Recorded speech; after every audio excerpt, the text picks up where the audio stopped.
Hello everybody, Knightsman here, and I'm doing another Reddit horror story today. In this one, I choose to do one on the Disneyland Suicide Pact. Let me know down in the comment section below if you like the way I set up this new thing. I've been getting some ideas from some other people before, and alright, let's get into it. I'm writing this down to A. Help me process what happened, and B. Create some sort of written record. I'm a Disneyland employee, have been for 5 years. I started running a concession stand, moved to ride operator, then into resort operations. All the while, I was pursuing a degree in psychology with intentions to become a psychiatrist someday. After I graduated, I continued working at Disneyland while I applied to grad school. To my surprise, Disney offered me a good job. Something that would allow me to work in my field, kind of, and stay in the park. Job title, mental health assistant. I've been in this role for exactly a week. First week, worst week, last week. Yeah, you get the idea. I haven't been fired yet, but let's just say I'm expecting a call. Let me back up a bit. Deaths in Disneyland are rarely reported on, courtesy of the sophisticated PR team of a $168 billion company. Suicides anywhere are also rarely reported on. That shouldn't surprise anyone. So what do you think happens when there's a suicide inside a Disney park? It doesn't happen. Not to the outside world anyway.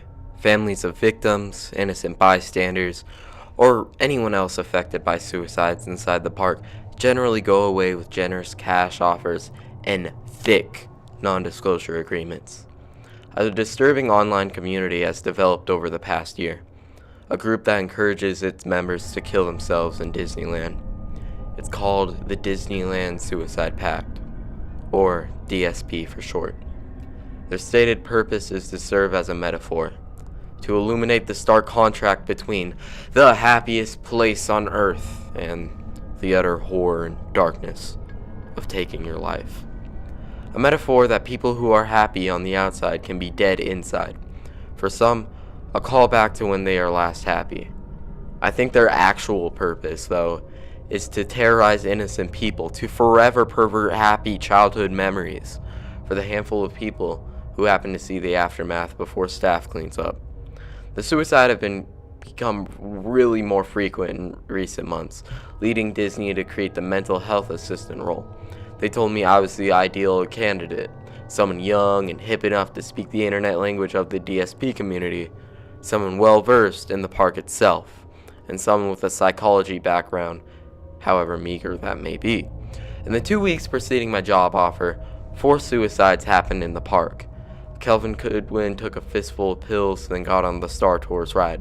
Died in the middle of it. Clifton Hedges pretended to fasten a seatbelt on the Guardians of the Galaxy Tower ride, jumped his way off the elevator near the top, and landed 200 feet down the elevator shaft, dying instantly upon hitting the top of the elevator cabin. Patrick Brahill climbed off a Pirates of the Caribbean boat and hid in the Pirates' Lair scene. He cut his throat and bled out. He wasn't found until the next morning.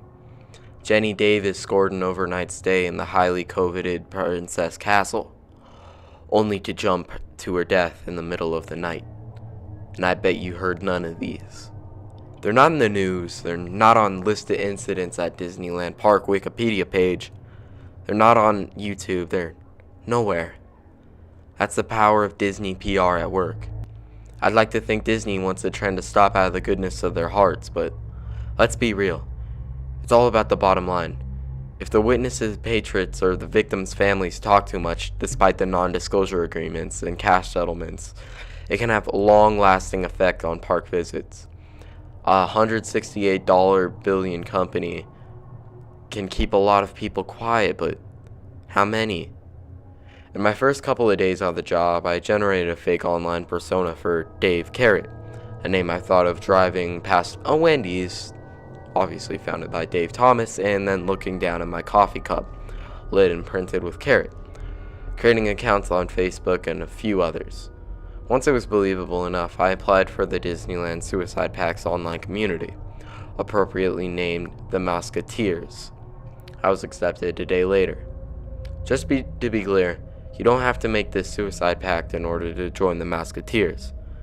Anyone can join after a light vetting.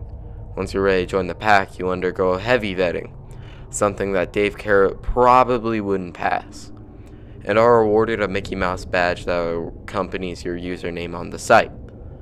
After being accepted, I began clicking on all the usernames with a Mickey Mouse badge, trying to determine who the next victim may be.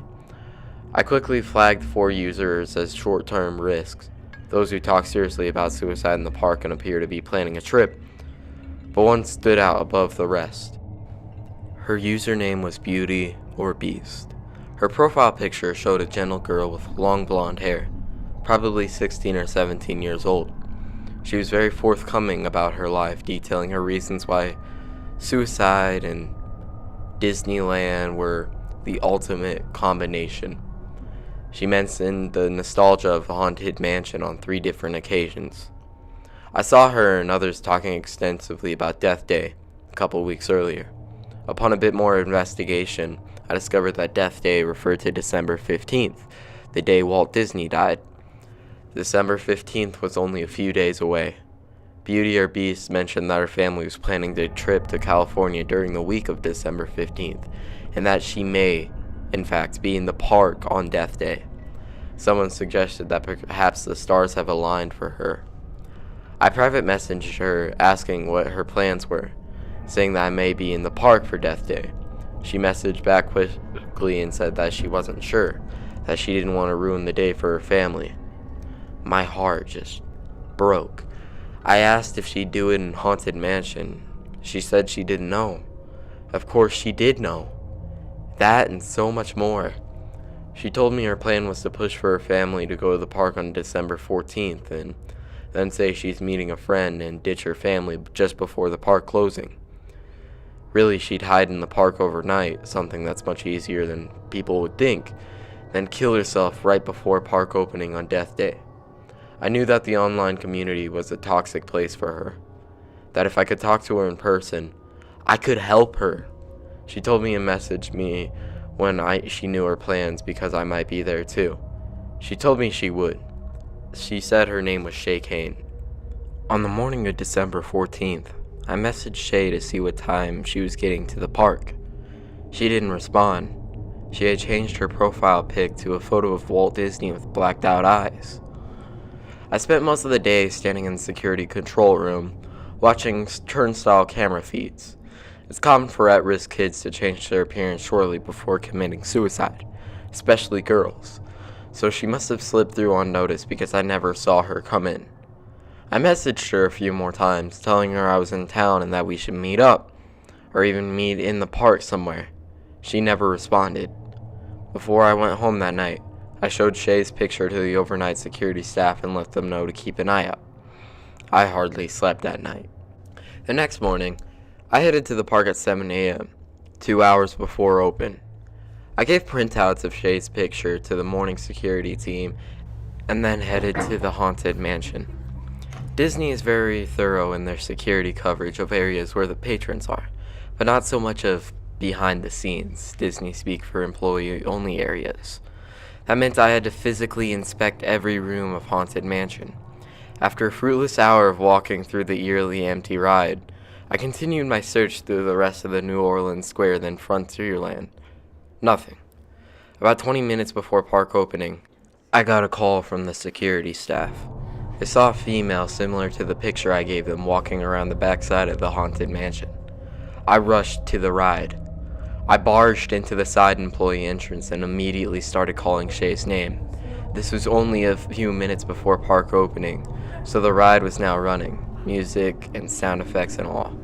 I moved through the haunted graveyard, the seance scene, the beheaded groom scene, all while yelling Shay at the top of my lungs. I had felt defeated. There were a million places she could have been hiding. You guys suck at being quiet. Finally, I made it to the dining room scene. The ride moves along the mezzanine area of a 2-story dining room. The scene features a large, elegant dining table with gold-placed settings, all caked in cobwebs and dust. There was a tall fireplace, floor wall moldings, high back chairs, ornamental windows, and holograms of ghosts dancing around the room. Finally, I found her. She was sitting on the mezzanine level but over the railing, about 15 feet from the tracks. She was holding a rope in her hands. Her hair was cut short. "Shay?" I climbed the railway and shimmied across the decorative mezzanine. I was worried the whole thing would collapse since it was built for show, not to support actual people. She looked up to me. She had been crying. "Who are you?" "I'm Rich," I said. "What are you doing here?" "Can we talk?" She held the rope up to me to see. Her eyes followed it to where it was tied around a fire riser behind us. I sat down next to her. "Tell me what's going on," I said. We sat in silence for about 2 minutes. I watched the ride cars roll by. Grim, grinning ghosts come out to socialize, playing in the background. They hadn't let people on the ride yet, which was a good thing. Eventually, she warmed up to me and began talking. She opened herself up about everything going on at school, at home, and in her head. It became clear that she didn't want to kill herself. She had thought about it. A lot, actually. But when she came to become a part of Disneyland's suicide pact community and heard the talk about Death Day, which happened to coincide with the family planned trip, she felt that it was her time. About 20 minutes of talking, she paused and looked down. "There's something else," she said. "You can tell me anything. I'm not the only one." "The only one? What?" "Death Day. I'm not the only one that planned to kill myself on Death Day." A pit in my stomach grew. The room began spinning around me. "Who else?" "Oh God," she said, and brought her hands up to her face. "Rich, I was supposed to be a distraction." "A distraction from what?" My mind was racing 1,000 miles an hour. She began sobbing. "It's a small world." "Shit." I stood up, not knowing if she was going to make it up to get me away or if she truly was a distraction. "Come with me," I said. "I'm fine. You go," she said. I pursed my lips and buzzed medical on my walkie-talkie. I told them the Shay's location inside a haunted mansion. They were already waiting out back. I also told them to send a team to It's a Small World, that we might have a situation there. I climbed over the railing and ran through the ride to the front entrance where hordes of antsy people were waiting. I ran past them, setting off a chain of whispers amongst the crowd. "What's he doing? And who is that guy? Did you see his face?" I called ride operations and told them to close It's a Small World, that we might have a suicide attempt, potentially multiple. They said that they hadn't opened yet, but that they would keep it closed until the situation had been cleared. The park had only been open for a few minutes and it was already crawling with people. I began running across the park when I got a call. Small World didn't get my shutdown order in time. The ride opened for a few minutes after our call. "Shit, what happened?" "You better head over there." I continued running and was soon joined by medical teams in yellow jackets, also running towards the ride. One of the park ambulances drove by. Bewildered guests jumped out of the way. As I got closer to the entrance of the ride, the real horror began. People, men, women, children were crying, many hysterically. One woman stumbled out of It's a Small World's emergency exit and threw up violently into the hedges. I heard screams from the inside. I stopped one of the medical staffers running out of the emergency exit. "What the hell?" "It's bad. It's really bad." I pulled my employee badge out of my shirt so that it was visible. Park guests in line began stopping me. "Sir, do you know what's happening?" I ignored everyone, hopping the fence and beelining for the emergency exit near the entrance. People were still climbing out of boats, following the emergency lighting to the exit. One of the ride operators came on the loudspeaker. "Please calmly exit the boats where safe and follow the arrows to the nearest emergency exit. Ride operators will assist those who need help. Parents, please shield your children's eyes to the Scandinavian exhibit." Parents carrying children filed past me along the emergency path. "Keep your eyes closed, sweetheart. We're almost there." What were those people? Why was everyone screaming like that? Are those people hurt? The pit in my stomach grew as I moved through the North Pole exhibit into the Scandinavian room. Then I began to smell it. The overwhelming stench of vomit. I started to notice the vomit track through smeared footprints along the walkway. For a moment, the music kicked back on and the ride began to move again. Although it appeared that everyone had been successfully evacuated, the music startled everyone. It's a world of wonder, a world of tears, a world of hopes, and a world of fears. I turned the corner and immediately felt my stomach churn violently. About 10 bodies dangled from the ceiling, spread throughout the exhibit. Behind the bodies, all with bulging eyeballs and kinked necks, the model Scandinavian children swayed back and forth in their white snowsuits. There's so much that we share that it's time that we're aware. The medical staff scrambled around, trying to desperately reach the bodies, gently swinging about 10 feet off the ground. "We have to get to the ceiling. To the ceiling, go!" I couldn't bear the sight any longer. The pressure in my face intensified until the tears began streaming down my face. Hot tears, tears of death, of loss, of failure, tears of hundreds of friends and family members that would be impacted by these deaths. I climbed back through the emergency exit, through the North Pole exhibit into the sunlight. I caught a whiff of vomit and felt the churning in my stomach pick up again. I ducked behind one of the hedges and vomited. "Are you okay, sir?" one of the guests waiting in line asked. I looked at him. "Go find another ride." I radioed the medical office asking if they knew if Shay made it out of the haunted mansion safely. I began walking that direction while I waited to get an answer. Eventually, they came back on. "Shay appears to have left." I was shocked. Like they let her go?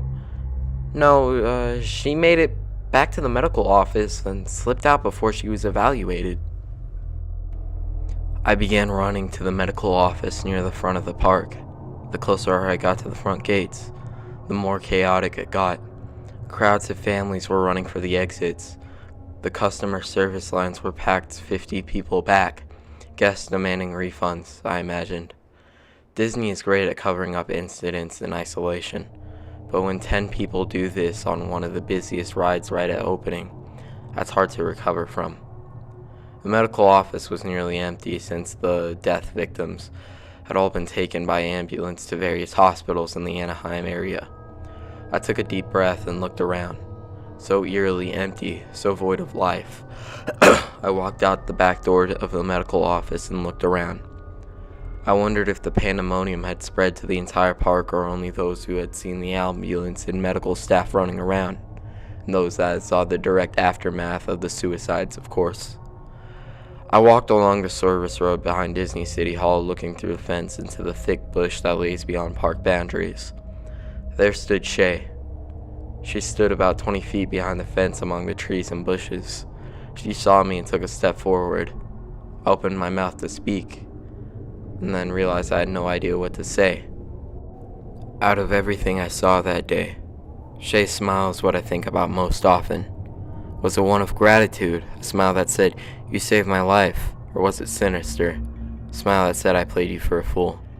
She told me her job was to serve as a distraction. Whether she planned on taking her life that day or not, she succeeded. Going over the story, the more and more I think how disrespectful it is to think about suicide this way. After editing, I realized that the gameplay footage I put in the background may have been disrespectful, whether or not, I'm not too sure at this point in time. I'm going to leave a link down to the suicide hotline in the description. I'm sorry if I've been disrespectful. It's a sensitive subject, and I probably shouldn't have chosen this story, but I still chose it and recorded it, and I hope you enjoyed. I'm sorry if I offended you. Have a good day. Love you guys. Peace.